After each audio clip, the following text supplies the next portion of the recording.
Welcome to the deep dive.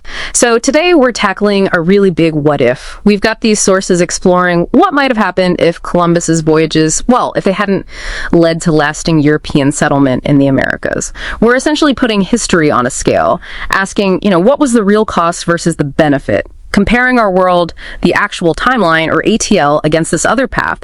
And we're looking at it through a few lenses, ethics, ecology, and standard material development. Right. And to keep this grounded, we're using what the sources call the plausible counterfactual rule.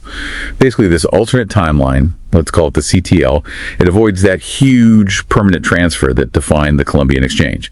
So think no old world diseases decimating populations, no mass migrations back and forth, no massive flood of American silver changing global economies, and crucially, you have to remember the starting point. Before contact, scholarly estimates put the population in the Americas somewhere between, say, 45 and 60 million people. That's a lot of people, a huge baseline. Okay, that number really sets the stage for the catastrophe in the actual timeline. Let's unpack that first big cost, the demographic apocalypse. Indigenous peoples just had no immunity to diseases like smallpox, measles.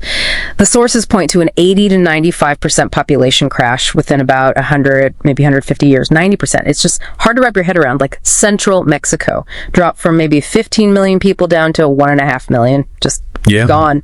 And that loss, that enormous demographic void, it had huge knock-on effects. It basically created the engine for colonization as we know it. You needed labor to extract wealth from these lands, and with the indigenous populations decimated, this directly fueled the demand for the industrial-scale, race-based Atlantic slave trade. We're talking about the forced movement of some 12.5 million enslaved Africans. It's structural violence, really, baked right into the economic system that emerged. A staggering human cost on multiple continents. And you also lose things like sophisticated political systems, right? Like the Iroquois Confederacy. These were complex governments designed specifically to manage conflict, maintain peace, all through councils and diplomacy. They were just wiped away. Absolutely. Which brings us to the CTL, the counterfactual world. How does it develop differently? And how does it change the old world? Take global finance. Without American silver, especially from places like Potosi, which was pumping out, 80% of the world's silver for centuries? European capitalism, as we know it, gets severely delayed, maybe takes a totally different path. The economic center of gravity probably stays in the East much longer. Right. And inside the Americas in the CTL, the sources suggest they'd still face certain constraints, like the lack of large domesticable animals for heavy labor or transport. Bison are too big, moose too aggressive, apparently. Exactly. So their technological path looks different. Instead of focusing on, say, wheeled carts and roads everywhere, you'd likely see a major focus on refining human-powered transport. Think incredibly advanced canoes, extensive canal systems maybe. Waterways become even more critical. And metallurgy would develop differently too. Probably slower, more focused on skilled work, like cold working copper and gold, rather than mass smelting of iron early on.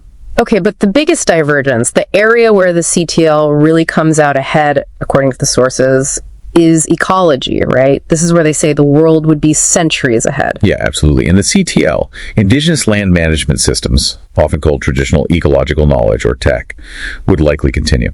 These systems generally prioritize sustainability, communal ethics, not depleting resources. So the implication is you avoid a huge chunk of the deforestation, the resource extraction, the kind of ecological damage that, in our timeline, contributed significantly to the climate crisis we face now. So wrapping this up, when you put the two timelines side by side, what's the verdict from these sources? The actual timeline, our world, clearly led to incredibly rapid material wealth creation, especially for Western Europe. No denying that. But the counterfactual timeline, the CTL, it scores much, much higher on the ethical, humanitarian, and especially the ecological metrics. It prioritizes life, sovereignty, planetary health, maybe over the sheer speed of industrial development. That speed in our world came at an almost unimaginable cost in lives and ecological damage. And the sources leave us, and you, with a final thought to mull over.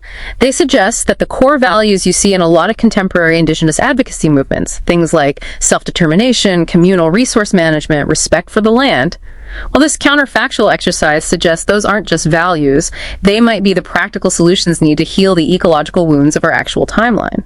Makes you think about how supporting indigenous land rights today isn't just about justice, it might actually be critical for global sustainability going forward.